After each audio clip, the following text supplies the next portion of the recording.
Beranjak kepada podcast ini, kami akan membahas pula terkait tentang visi misi yang dipaparkan langsung oleh calon presiden daripada Prabowo Subianto, yang dimana dalam pemaparannya itu dia menjabarkan ada sekitar 17 program. Bahwa Pak Prabowo ini kan adalah orang yang sekarang aktif di pemerintahan, artinya adalah orang yang bisa kita saksikan beliau kan sementara menteri aktif dari Pak Jokowi kan.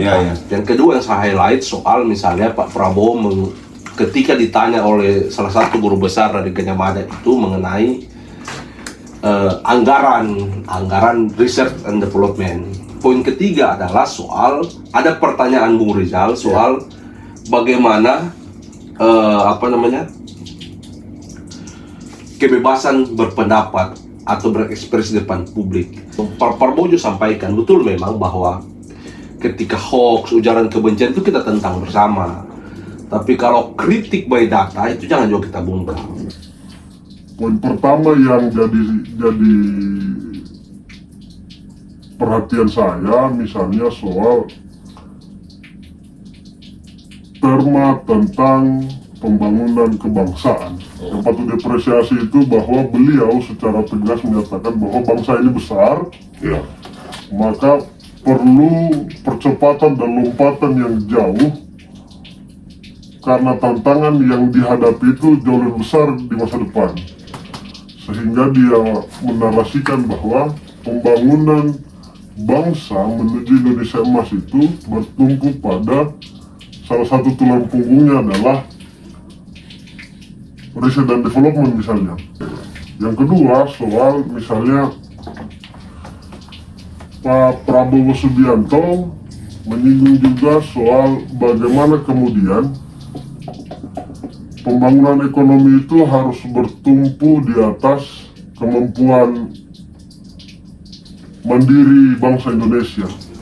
Assalamualaikum warahmatullahi wabarakatuh. Jumpa lagi bersama kami di podcast 2/3 malam. Jadi di podcast sebelumnya kami sudah membicarakan tentang pemaparan visi dan misi calon presiden Ganjar Pranowo yang diusung langsung oleh partai PDIP.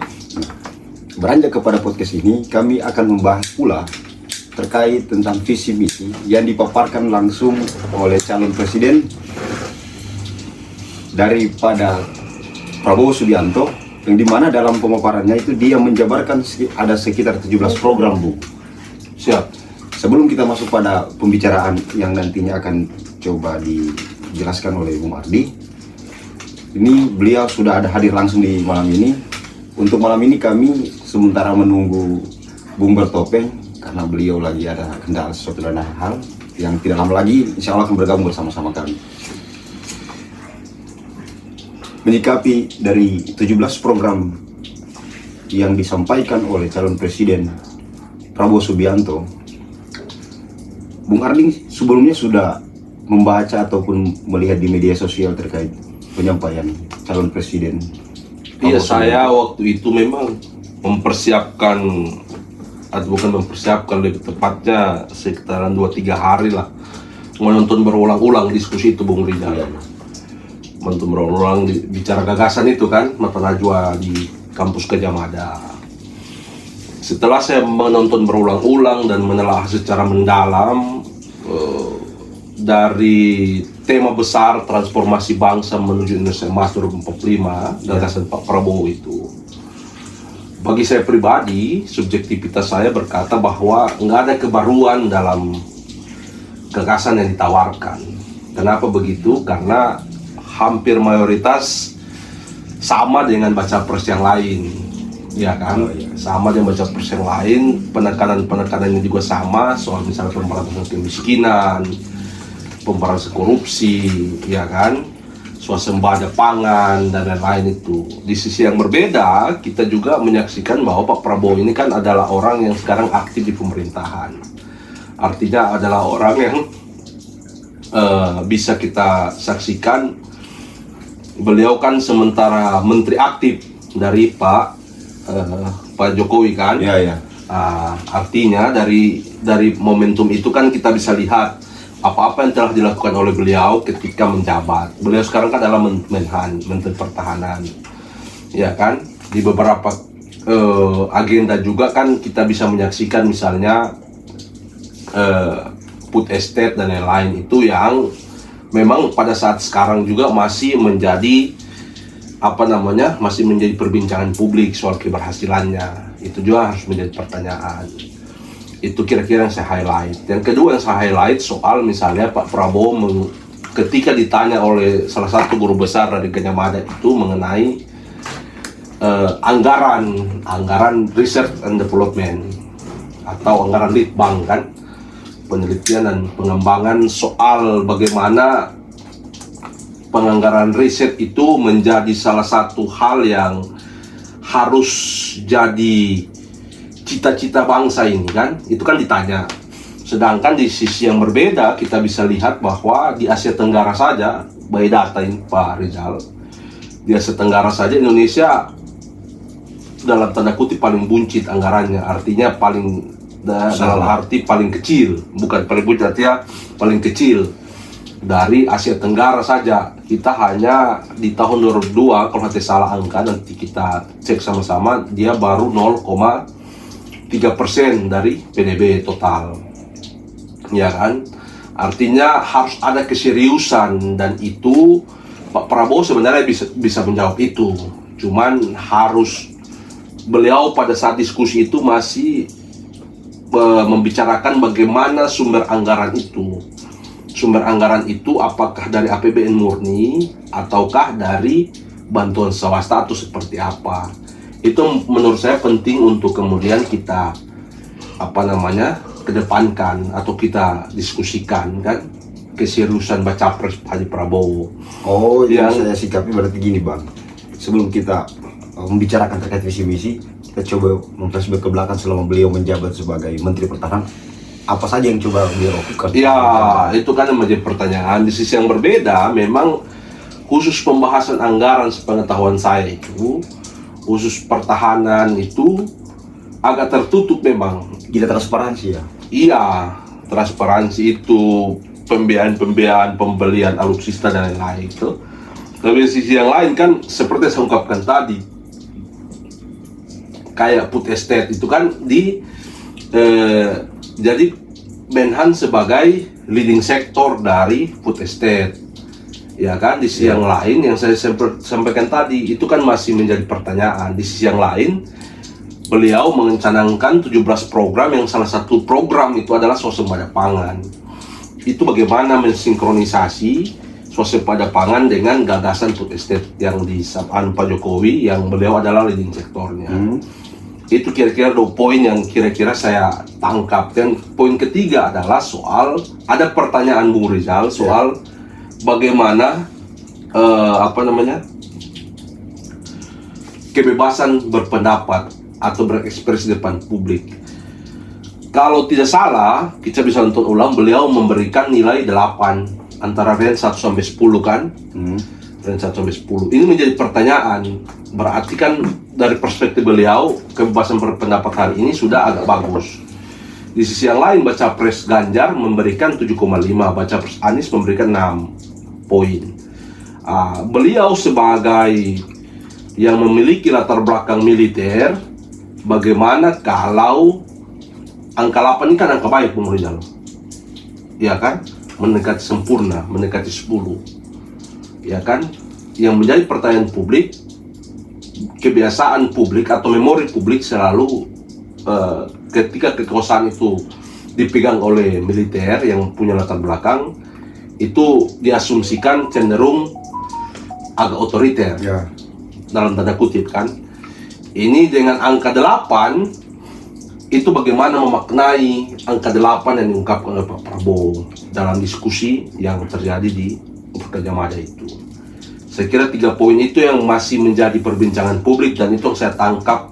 Berarti ini ya Bung ya, headline lah. dengan angka yang dipresentasikan calon presiden Prabowo Subianto bahwa kalau buka ruang-ruang demokrasi itu tidak punya jaminan bahwa itu angka 8 akan terrealisasi. Mengingat berlatar belakang daripada militer yang kita tahu bersama bahwa ya negara ini kalau dipimpin oleh militer pembungkaman itu berangkat daripada histori ya. Iya, Di betul. masa Orde Baru. Iya. Artinya ketakutannya Bung Ardi itu akan terjadi bila mana negara ini dipimpin oleh militer akan kembali merujuk pada peristiwa-peristiwa sebelumnya ketika kita mengkritik dan lain sebagainya harus diselesaikan. Iya, karena lebih tepatnya sebenarnya beliau harus menerjemahkan itu, kebebasan berpendapat yang beliau ungkapkan itu seperti apa. Di sisi yang lain ada baca pres lain, misalnya saya baca pres Anies kan menyebut negara Konoha apa semua Ya. itu kan Wakanda. Kalau masih menyebut itu kan orang masih takut. Itu fakta empiris yang harus ini kan ujung dari semua itu kan undang-undang ITE itu. Ada pasal-pasal karet yang mudah saja dipakai karena dia karet kan elastis ini. Ya.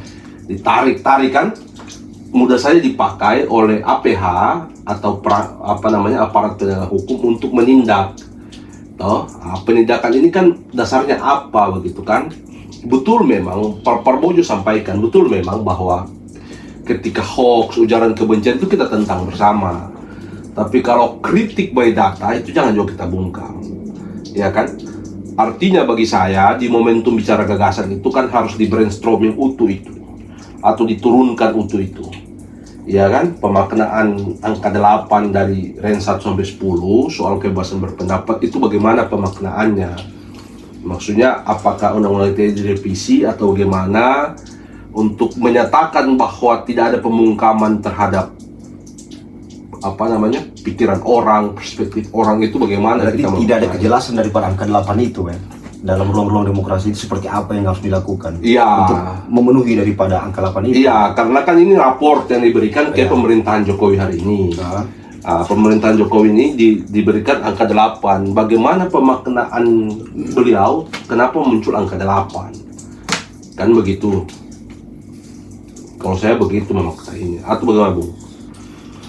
jadi saya sempat menyentil di podcast terakhir ya dari 3 capres ini, di mana dari mulai Anies Baswedan, Ganjar Pranowo, Anies Baswedan maupun Ganjar Pranowo, itu ada permintaan daripada Najwa Shihab untuk mengkritisi diri di kaca. Nah, Oke. saya tertarik dengan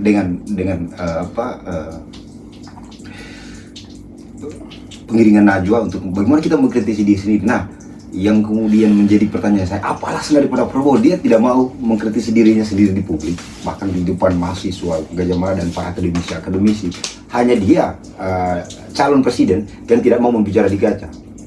Ini bukan saya mendiskriminasi bahwa Prabowo orang yang tidak mau diatur, bukan. Tapi saya melihat bahwa ada hal-hal yang memang beliau itu yang tidak mau diperintahkan. Nah, seharusnya sebetulnya dia harus perlihatkan ke publik.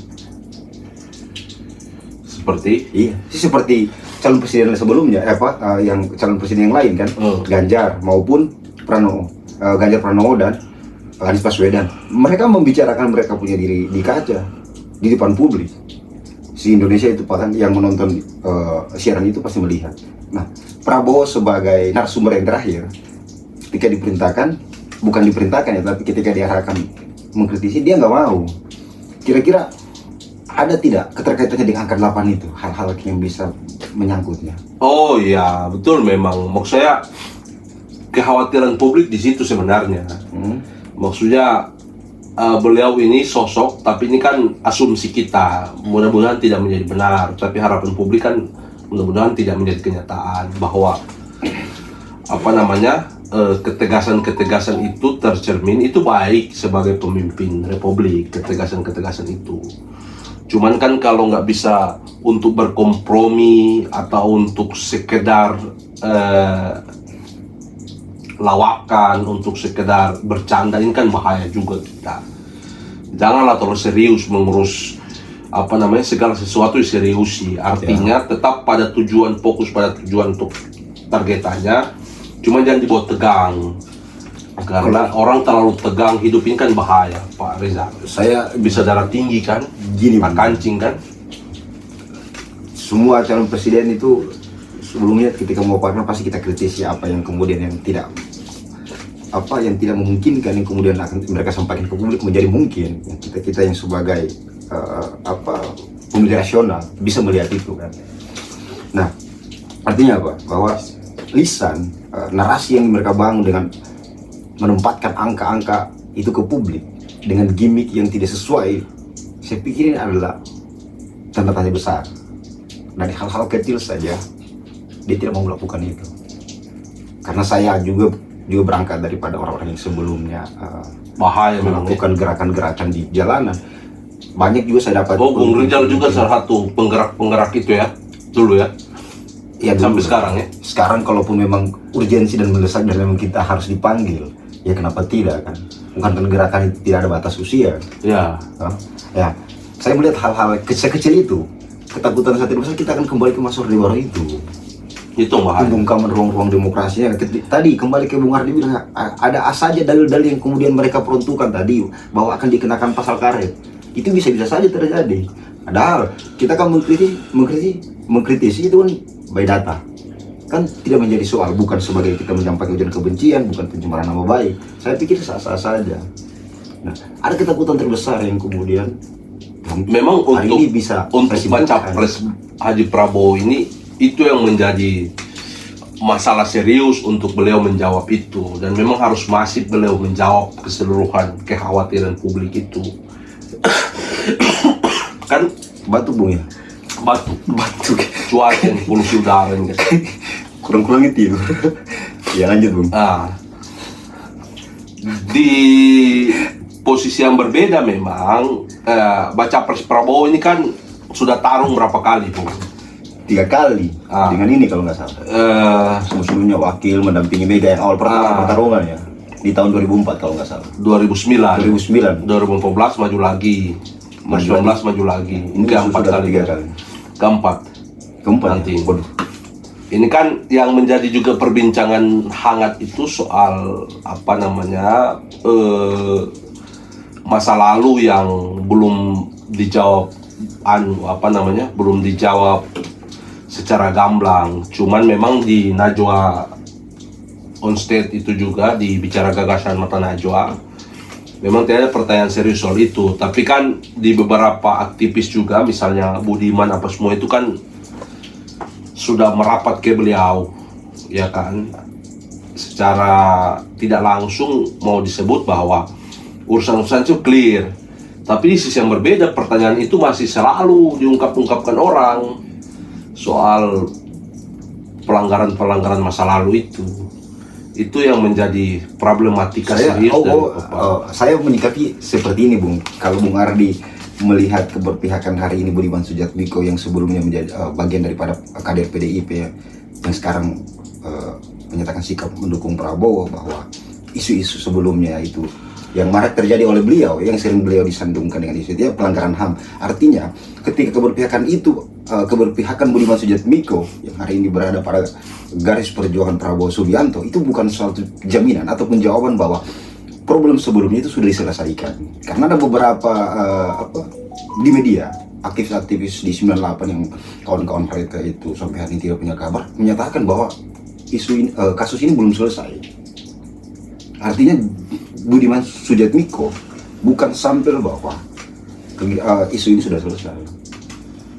Iya, ini kekhawatiran menjadi Tapi sandungan. saya tidak mau melebar ke Budiman Sujatmiko. Saya memang fokusnya visi misi ini daripada Prabowo Subianto dari 17 visi misi yang dia paparkan. Contoh kita bahasnya di swasembada ya.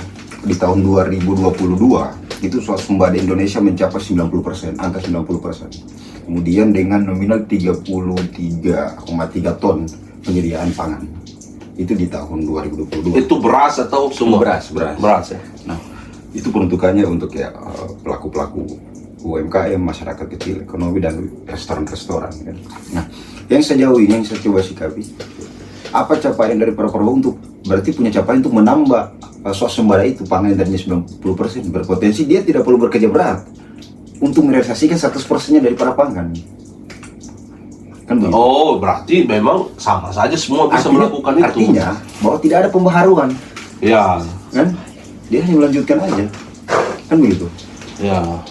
Jadi menurut Bung Ardi, gimana itu tentang program swasembadanya?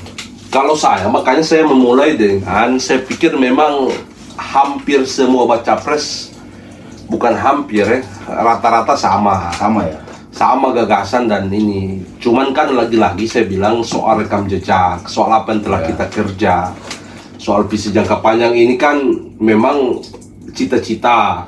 Mengukur cita-cita itu bagaimana? Ada dua cara mengukur cita-cita, dengan apa yang kita ungkapkan dan apa yang telah kita kerjakan, kan begitu? Ya kan? Ya. Artinya yang kita telah kerjakan masa lalu dan yang kita ungkapkan adalah harapan masa depan. Harapan masa depan. Nah, ketika itu sinkron dan itu bisa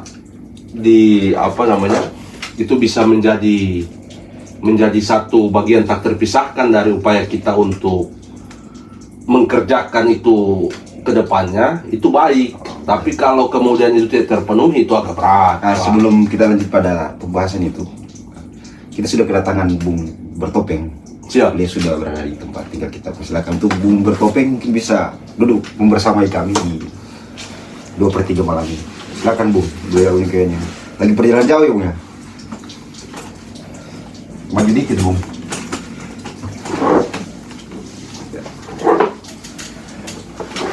Tadi di tengah-tengah pembahasan Bung Ardi kan saya sempat memotong pembicaraan karena kita kedatangan kembali kawan kita yang dimana di podcast-podcast sebelumnya selalu bersama kita, dan malam hari ini dengan kesibukan beliau yang cukup padat di Jakarta, beliau baru balik dari Bali tadi siang. Ada jumpa dengan beberapa kolega kan, Pistore. Mungkin Bung langsung saja dari Bung Bertopeng kita langsung pada pembahasan ya. Dari 17 program yang disampaikan calon presiden Prabowo Subianto. Ya, Prabowo Subianto di mata Najwa itu saya mencoba membaginya dalam tiga etape caranya beliau menjelaskan sebenarnya. Tiga etape visi yang dia sampaikan. Tulis ya. Karena kita bahas kembali. Karena menurut dia waktunya terlalu singkat untuk membahas visi di negara yang besar itu. Waktu yang tersedia sangat singkat, tapi pada dasarnya beliau mencoba mengartikulasikan ide dan konsepnya dengan waktu yang menurutnya sangat singkat. Poin pertama yang jadi perhatian saya misalnya soal terma tentang pembangunan kebangsaan.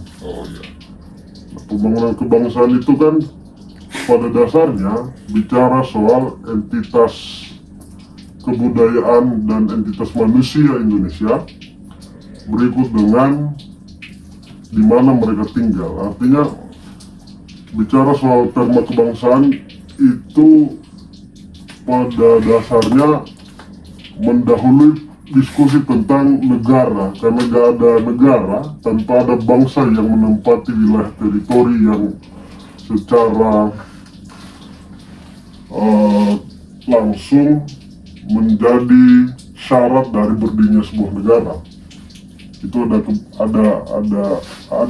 adanya bangsa yang menempati teritori tertentu tersebut. Nah, sebenarnya ada dua hal di poin pertama ini yang menurut saya beliau berhasil menjelaskannya, dan saya di poin tertentu sangat penasaran karena beliau belum mengungkapkannya secara jelas. Misalnya soal yang patut diapresiasi itu bahwa beliau secara tegas menyatakan bahwa bangsa ini besar, ya, maka perlu percepatan dan lompatan yang jauh karena tantangan yang dihadapi itu jauh lebih besar di masa depan. Sehingga dia menarasikan bahwa pembangunan bangsa menuju Indonesia emas itu bertumpu pada salah satu tulang punggungnya adalah riset dan development misalnya. Di beberapa pertanyaan muncul diskusi itu, tapi riset dan development dikaitkan dengan kebangsaan menurut versi Prabowo Subianto dalam hemat saya adalah beliau sadar dan paham bahwa masa depan Indonesia itu akan bertumbuh pada generasi yang ada saat generasi muda yang ada saat ini.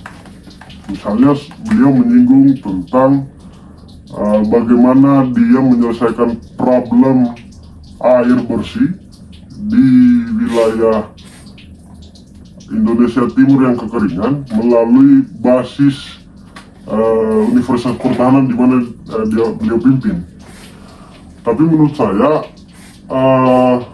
penjelasan itu tidak cukup karena political will dari hal yang dilakukan Prabowo Subianto terkait riset dan development tidak menjawab substansi pertanyaan tentang bagaimana keberpihakan negara terhadap anggaran pendidikan yang langsung bersentuhan dengan riset dan development.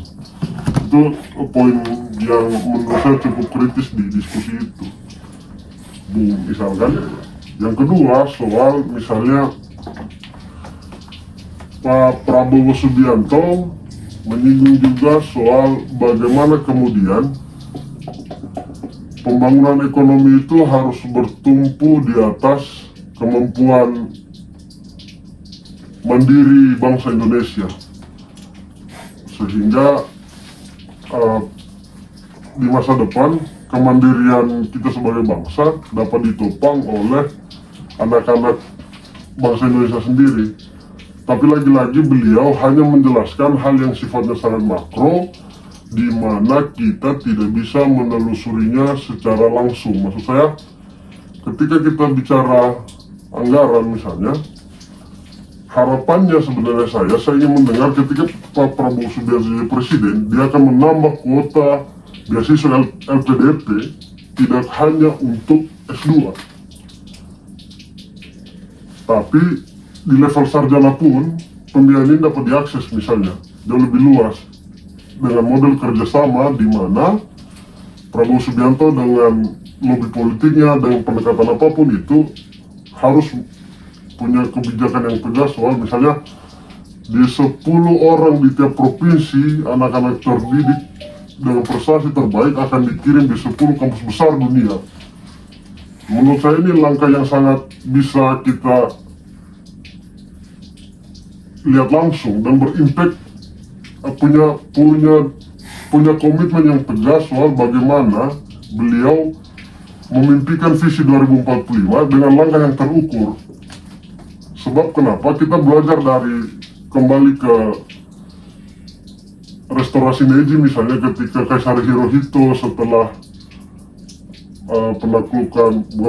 setelah Nagasaki dan Hiroshima dijatuhi oleh bom pada saat itu, sederhana yang dilakukan oleh Kaisar Hirohito yaitu memperhatikan nasib guru, artinya dengan memastikan kualitas tenaga pendidik yang akan mendidik generasi baru Jepang. Yang kedua, mengirim siswa-siswa Jepang yang ada pada saat itu di kampus-kampus terbaik di seluruh dunia.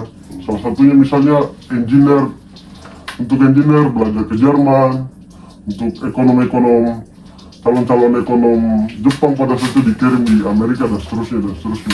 Maksud saya, langkah ini kan bisa dicontoh juga misalnya oleh Indonesia dengan kebijakan yang langsung diputuskan oleh Presiden. Begitu mungkin Bang Isal untuk pengantar, karena saya tidak mengikuti pembicaraan teman-teman sebelumnya. Bahwa harus ada penambahan kuota terkait regenerasi bangsa yang mau melanjutkan studi pendidikan, tidak hanya daripada S2, bahkan tingkatan sarjana pun.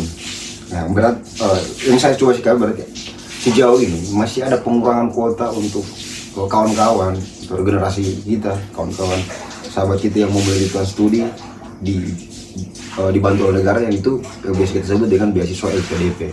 Nah, Prabowo itu harus menciptakan terobosan, ada penambahan kuota dengan representasi tadi yang dibilang minimal 10 orang per provinsi untuk disekolahkan di luar negeri dengan masing-masing bidangnya. Kemudian orang-orang yang bakal disekolahkan itu ketika selesai akan dikembalikan. Jadi seperti itu sikap yang tadi disampaikan oleh Bung Bertopeng. Jadi kalau ke Bung Ardi itu gimana? Tentang penjelasan yang coba kalau saya memang yang tadi sampaikan betul, cuman kan baca pres Prabowo Subianto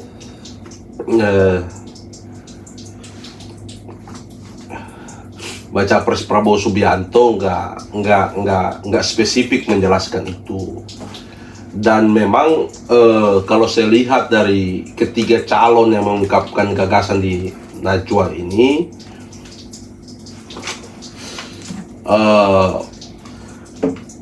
fakta lapangannya memang kalau kita bisa fakta empirisnya memang kalau kita bisa lihat dari rekam jejak, memang Pak Anies agak paham soal pendidikan. Itu fakta yang ditunjukkan Bung Rizal. Iya. Iya kan? Karena memang beliau matang di situ kan.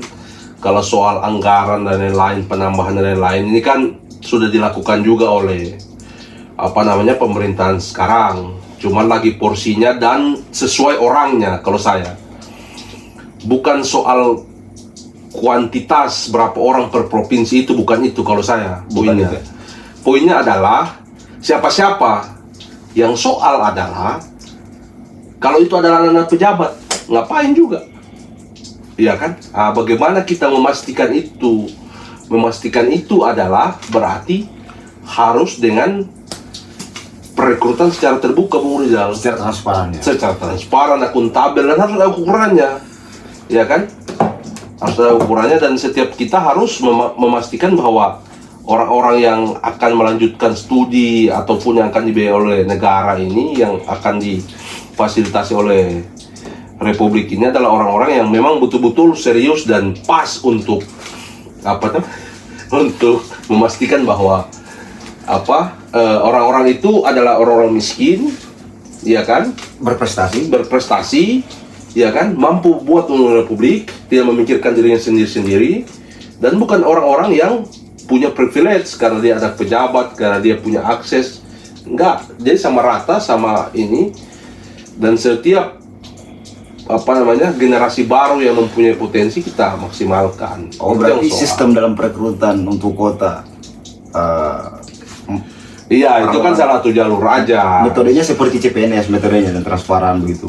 Iya, bisa jadi begitu, tapi itu kan salah satu jalur aja, ya kan? Salah satu jalur yang kemudian ini, tapi kan itu nggak diungkapkan oleh Capres Prabowo di UGM. Nggak ada ya. Itu tabel juga. Berarti Jadi gagasannya bagi saya, memang saya kembali ke poin saya tadi, nggak ada kebaruan, karena ini kan misi-misi itu kan harus ada, kita ukur itu. Iya kan? Iya. Kita ukur ini bagaimana pencapaiannya, ini bagaimana model kedepannya, ya kan? Memulai dari mana? Itu kan yang paling pokok sebenarnya. Karena misalnya anggaran pendidikan kan sudah ada BLU, Bung Rizal tahu juga kan? Iya. Ada LPDP dan lain-lain, itu sudah banyak.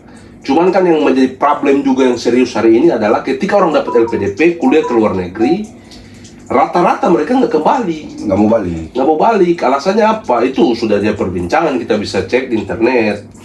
Kenapa alasannya? Alasannya adalah misalnya jurusan mereka nggak ada sesuai sini, atau misalnya penggajian mereka mungkin nggak sesuai. Tapi kalau untuk poin kedua soal salary, itu pendapatan yang mereka dapat di luar lebih banyak daripada dalam, itu yang menarik juga. Ada baca pres yang menyebut juga itu, atau saya sebut namanya, dibilang bahwa ketika kalian di luar negeri, ketika kalian di dalam negeri, pasang peta dunia di kamar kalian, oke? Untuk melihat bahwa Republik ini bagian dari dunia, atau Indonesia ini adalah warga dunia, kita adalah warga dunia. Tapi ketika kita kuliah di luar negeri, kita pasang peta Indonesia di kamar kita, kamar kosan atau kamar apartemen kita di luar negeri, supaya kita lihat bahwa Republik Indonesia ini adalah tanah air kita, dan kita wajib membangun Republik ini. Apapun kita jadi di luar negeri, dan kebahagiaan masa depan, kecukupan ekonomi kita dapat di sana, tapi kita harus berbakti kepada Ibu Pertiwi. seperti itu ya. Cuman saya tertarik tadi dengan keterangannya Bung Ardi menyampaikan bahwa kebanyakan orang-orang yang dibiayai oleh pemerintah yang di luar negeri itu sudah tidak balik lagi ke Indonesia. Iya, banyak dengan faktanya. melihat fakta-fakta empiris yang di lapangan, dengan gaji yang tinggi, kemudian dengan jurusan yang memang tidak ada di Indonesia. Artinya perlu ada semacam memverifikasi orang-orang yang menjadi kebutuhan negara itu yang diprioritaskan disekolahkan di luar negeri. Kalau saya harus melihat seperti itu. Dan kalaupun apa alasannya mereka tidak balik, kekurangannya pemerintah saat ini tidak menyiapkan kontrak. Ya bila mana mereka tidak balik ke negara ke negara mereka untuk melakukan pengabdian, ya ganti rugi terhadap anggaran-anggaran yang sudah dikeluarkan negara terhadap mereka. Cuma kontrak itu sudah dilakukan di LPDP sekarang. Cuman sebenarnya menurut saya kebutuhan penting kita sekarang ini bukan soal itu, bukan soal bahwa bukan berarti di luar negeri itu tidak akan mengabdi, bukan soal itu poinnya. Tapi menurut saya adalah yang jauh lebih penting, presiden di masa depan untuk mengawal generasi emas Indonesia itu mesti punya blueprint yang jelas. Ya tadi itu yang coba disampaikan oleh Bung Bertopeng tadi tentang menerangkan yang dimaksudkan oleh calon presiden Prabowo Subianto. Kalau Bung Ardi untuk menyikapi hal ini seperti apa? Di akhir mungkin ini ya. Ya mungkin di akhir lah. Kata-kata akhir ya. Sebagai ini, kalau saya melihat diskusi itu ringkas saja atau bicara gagasan di UGM itu seperti yang di podcast kita sebelumnya di Baca Pres Pak Anies dan Pak Ganjar. Kalau saya bagi saya memang agak makro yang dijabarkan oleh Pak Prabowo. Ketinggian, ya kan? Makanya saya sepakat dengan Bung Bertopeng tadi, beberapa poin itu harus diterjemahkan secara kerja apa yang mau dilakukan ini. Konsolidasi apa yang kita mau kerja, gotong royong seperti apa yang kita mau lakukan. Begitu, harus lebih ke situ strike dan menjabarkan secara runut dan apa namanya, dan intisari dari setiap program-program yang Bung Rizal sampaikan 17 poin itu. Yang kedua, sebagai penutup bagi saya adalah soal kebaruan gagasan, ya kan? Soal kebaruan gagasan, bahwa benar ada narasi keberlanjutan dan lain-lain disampaikan. Tapi maksud saya ada tawaran-tawaran segar yang kita sebagai generasi milenial, generasi apa namanya, pelanjut masa depan yang akan Indonesia Emas 2045 kan kita di situ itu, Bung Rizal dan kawan-kawan, itu akan menjadi apa namanya, apa yang peran kita itu harus diterjemahkan di gagasan-gagasan itu. Kebaruan yang saya maksud di situ poinnya. Sehingga kita merasa tidak berekspresi, berekspektasi ya. Ya, sehingga saya merasa, misalnya saya pribadi merasa apa yang saya bikin begitu kan, apa yang saya harus persiapkan menuju Indonesia Emas itu harus disampaikan oleh gagasan-gagasan baca pres. Jadi itu yang coba Bung Ardi sikapi. Saya kira itu. Jadi menyikapi dari dua narasumber kita, Bung Ardi, Bung Bertopeng, dengan beberapa keterangan yang mereka coba kutip berdasarkan bicara gagasan yang kemarin sudah diagendakan Najwa Shihab. Kami berada pada penghujung podcast kita di 2/3 malam tentang membahas visi misi dari calon presiden 2024. Ya mungkin itu saja yang mungkin kita sampaikan, saya Bung Ardi dan Bung Bertopeng sampaikan. Akhir kalam, wabillahi taufiq wal hidayah. Wassalamualaikum warahmatullahi wabarakatuh.